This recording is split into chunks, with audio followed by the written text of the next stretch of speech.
এখানে প্রশ্নটিতে বলেছে কোনো সমকোণী ত্রিভুজের সমকোণ সংলগ্ন একটি বাহুর দৈর্ঘ্য 4 সেমি এবং ত্রিভুজের পরিব্যাসার্ধ 2.5 সেমি, তবে ত্রিভুজটির সমকোণ সংলগ্ন অপর বাহুর দৈর্ঘ্য কত। এখানে ধরে নিচ্ছি ত্রিভুজ এ বি সি এর সমকোণ হচ্ছে কোণ বি এবং এই কোণ বি সংলগ্ন একটি বাহু হচ্ছে বিসি। আমাদের বের করতে হবে এ বি এর দৈর্ঘ্য।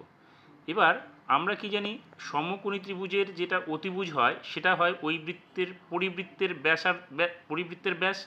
সেক্ষেত্রে আমাদের এখানে কি বলেছে, পরিব্যাসার্ধ হচ্ছে 2.5 সেমি।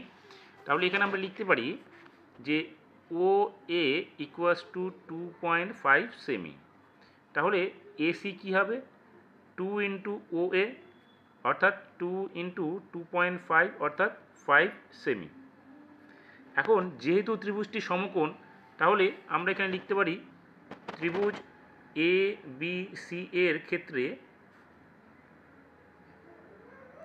কি আমাদের কি বলেছে, সমকোণ সংলগ্ন অপর বাহুটার দৈর্ঘ্য, অর্থাৎ এখানে এ বি বাহুর দৈর্ঘ্য বের করবো আমরা, কারণ আমরা ধরে নিয়েছি বিসি হচ্ছে 4, সমকোণ সংলগ্ন একটি বাহুর দৈর্ঘ্য 4, তাহলে অপর বাহু এ বির মান বের করবো।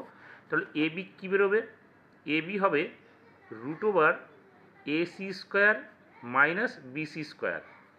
তাহলে √/, এসির মান কত বের করেছি আমরা, 5, তাহলে 5-এর স্কোয়ার মাইনাস বিসির মান কত, এখানে প্রশ্নানুসারে 4, তাহলে এখানে হবে 4-এর স্কোয়ার, অর্থাৎ 25 মাইনাস 16।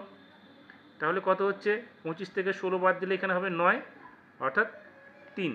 তার মানে আমরা কি পেলাম, প্রশ্নানুসারে সমকোণ সংলগ্ন অপর বাহুটার মান কত, 3 সেমি।